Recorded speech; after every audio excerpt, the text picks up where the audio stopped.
I can Hi, imagine. Eleanor. Thank you so much for chatting with me today. I just thought it'd be useful for us to have a little discussion, really, because we've worked together for a little while now, and I know that the work you do is so valuable for the clients that I have. I think sometimes it's useful to just see what it is that you do and a little bit about you, so that my clients can feel comfortable getting to know you and yeah, I'm curious myself as to some of the techniques that you use. So, I've written some questions down, and but first of all, I just wanted to know how did you get into working with couples? What is it that interests you about that?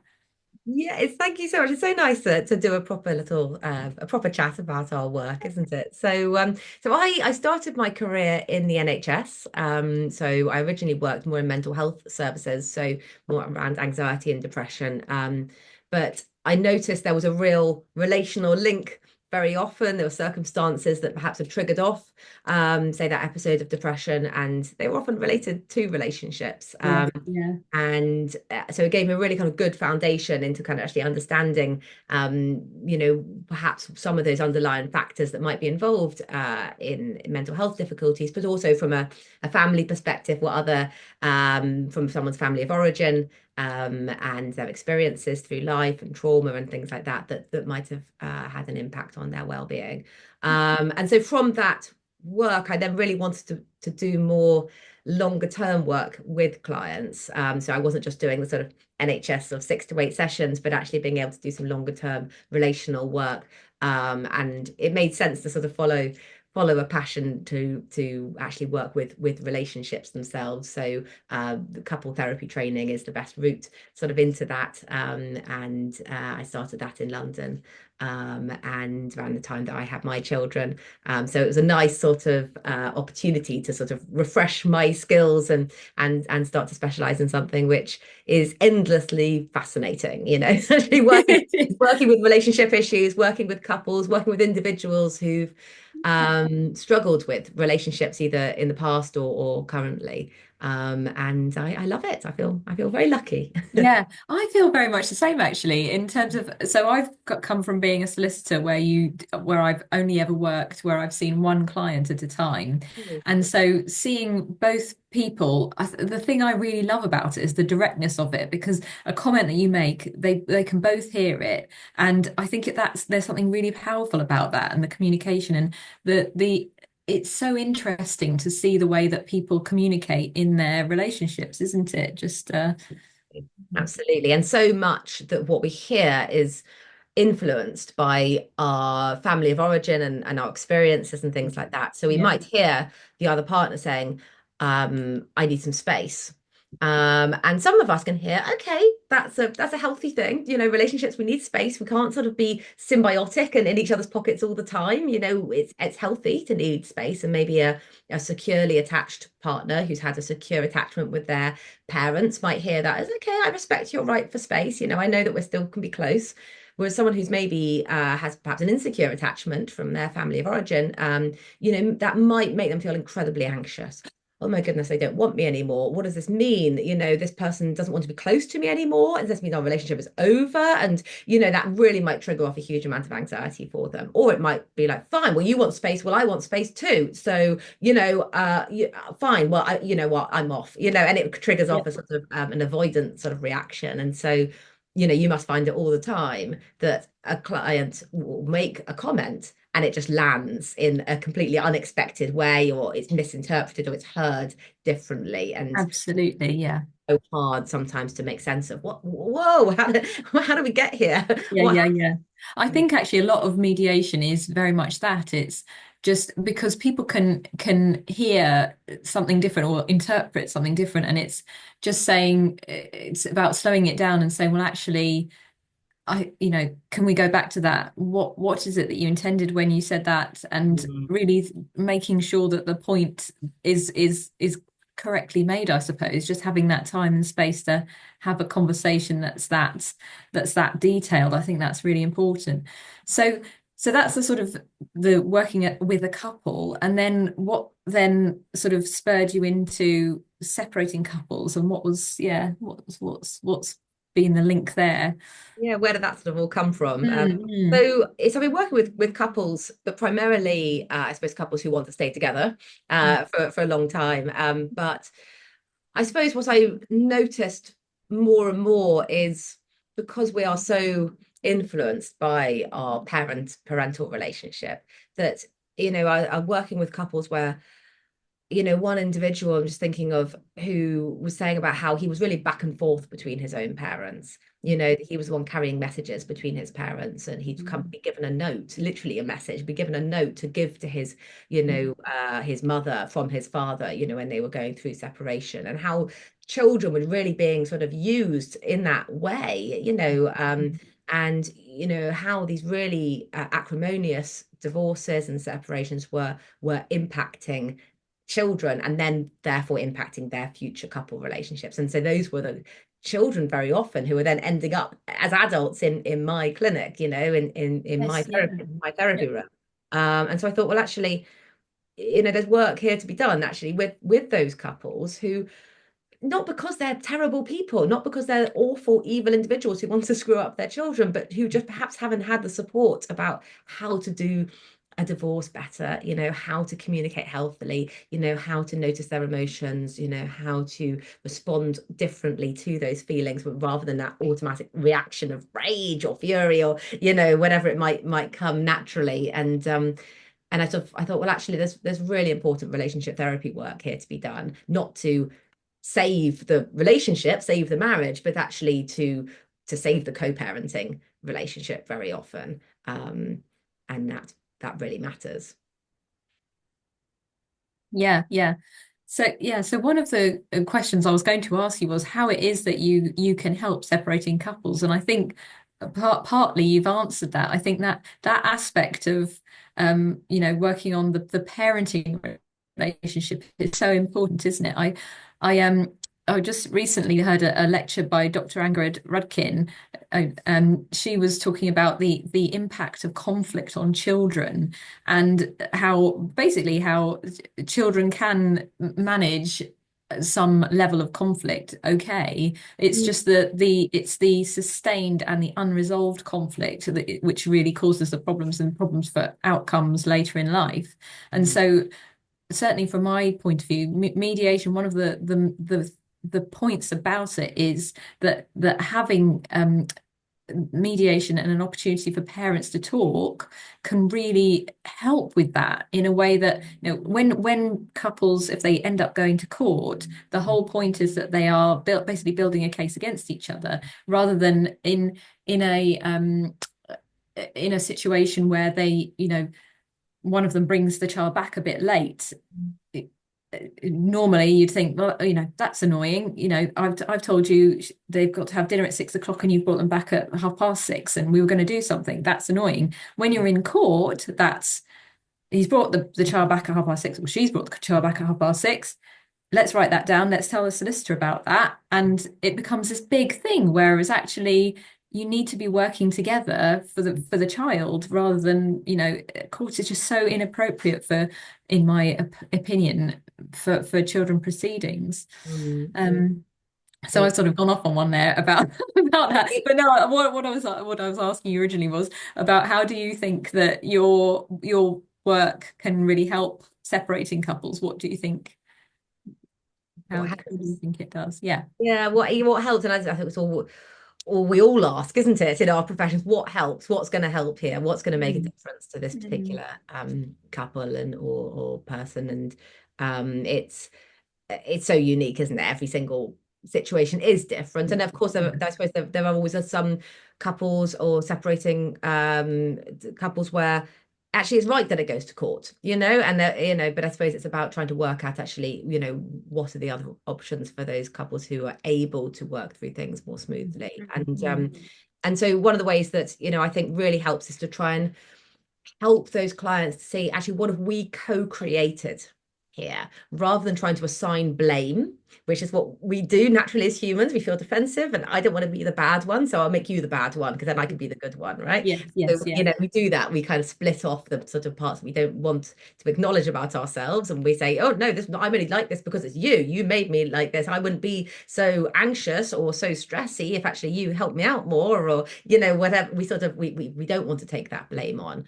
Whereas what I often do is couples, whether they're separating or trying to improve their marriage, and it's something that we could all sort of take in and say, how do we get here? What's the dynamic that we've created together, Mm, we've co-created? mm, So when I feel angry with you, I then get I go quiet and I withdraw and I pull away, but I'm passive aggressive. I make little jabs, or I make life difficult for you, or I suddenly change the rules, or okay, I can see how I do that. And when that happens, well, that makes you annoyed, and that makes you angry, and then that makes you more likely to push my buttons, and then that makes me, and you kind of start to work out what is that sort of dance that we're doing, and where can we exit that doom loop?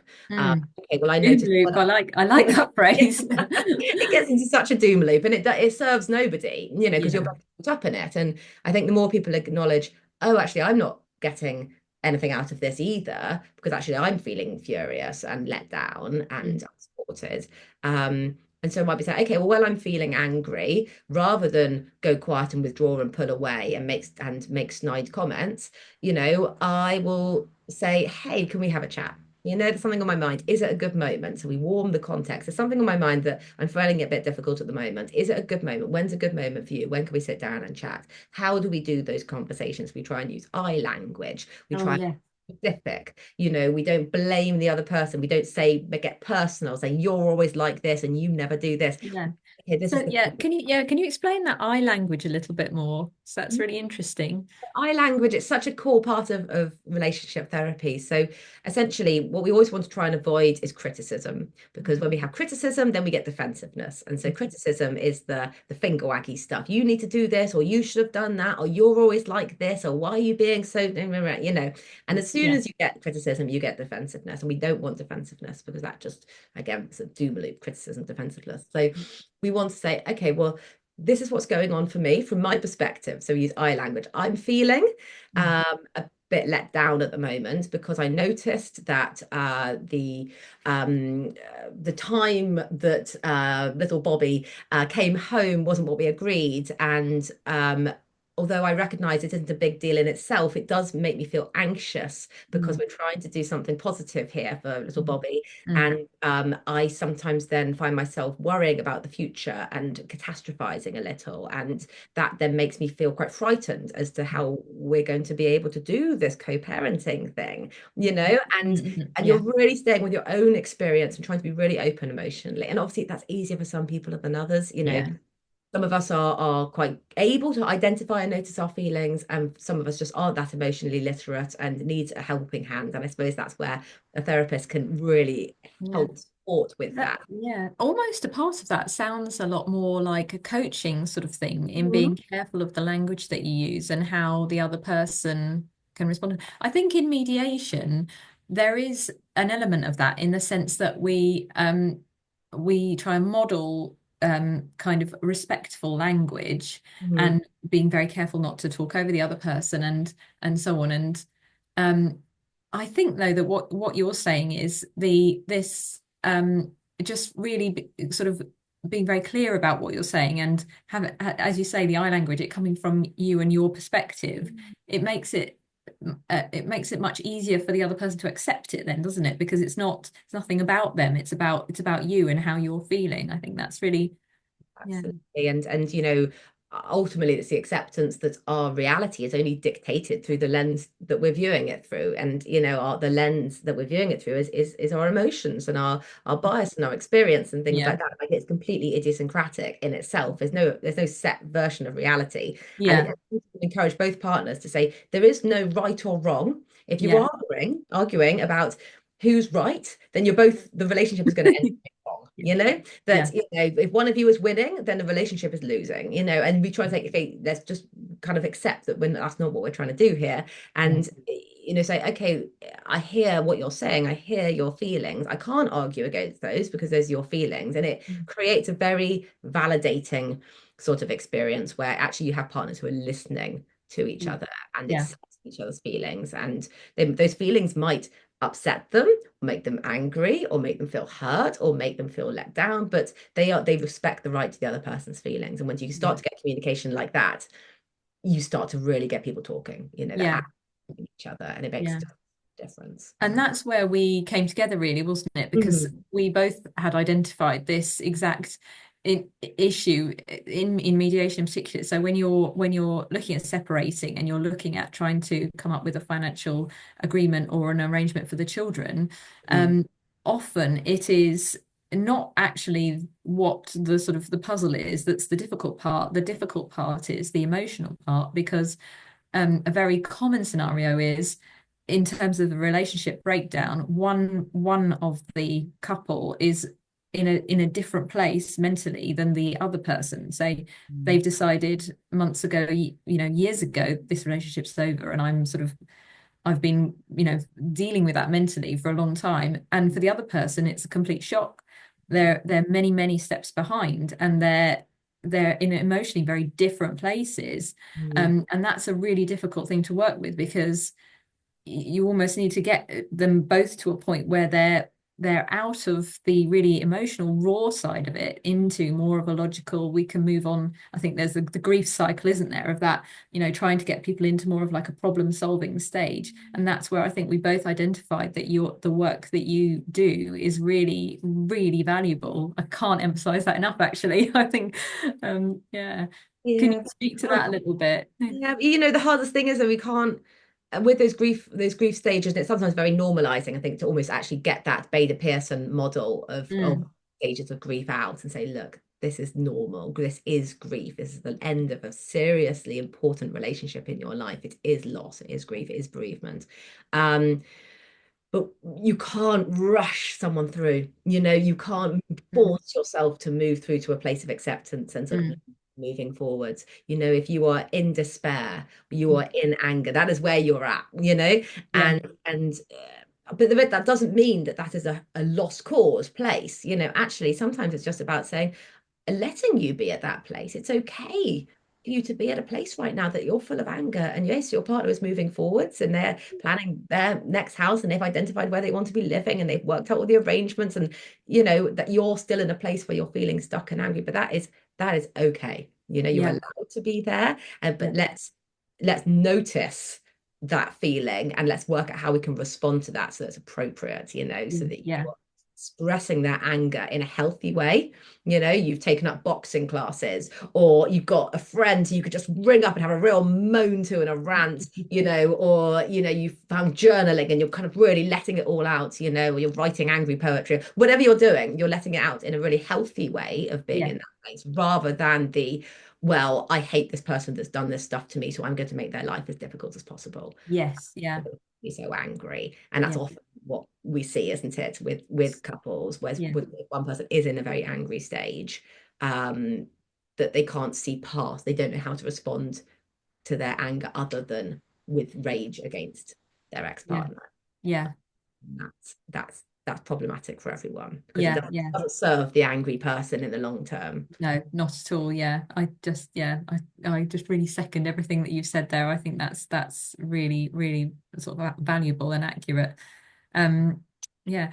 So I was going to, we better sort of wrap this up soon. I was going to leave by just asking you about if you have three top tips for separating couples, what would they be? Oh goodness. And again, it's so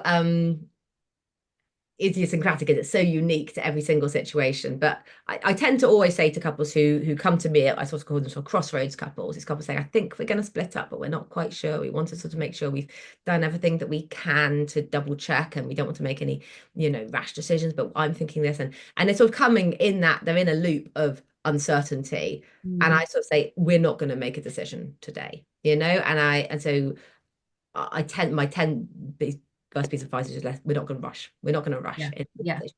Yeah, and people don't like uncertainty. Naturally, as humans, we like a plan. We Mm. like to have a step process that we a path ahead that we can look towards. And so it does mean that that place of uncertainty is hard for people to sit within. Mm. But just because it's hard to sit within doesn't mean that we have to fix it by making a rash decision, Mm. or sort of suddenly finding that is the route that we're going to use to solve that feeling of uncertainty. So I try and really just encourage couples just to normalize that feeling of uncertainty. It's okay to not Mm. know, Mm. and that's just going to be our new normal, is just a Yeah. place of uncertainty. Mm. Um, I tend to encourage couples to focus on stability rather than,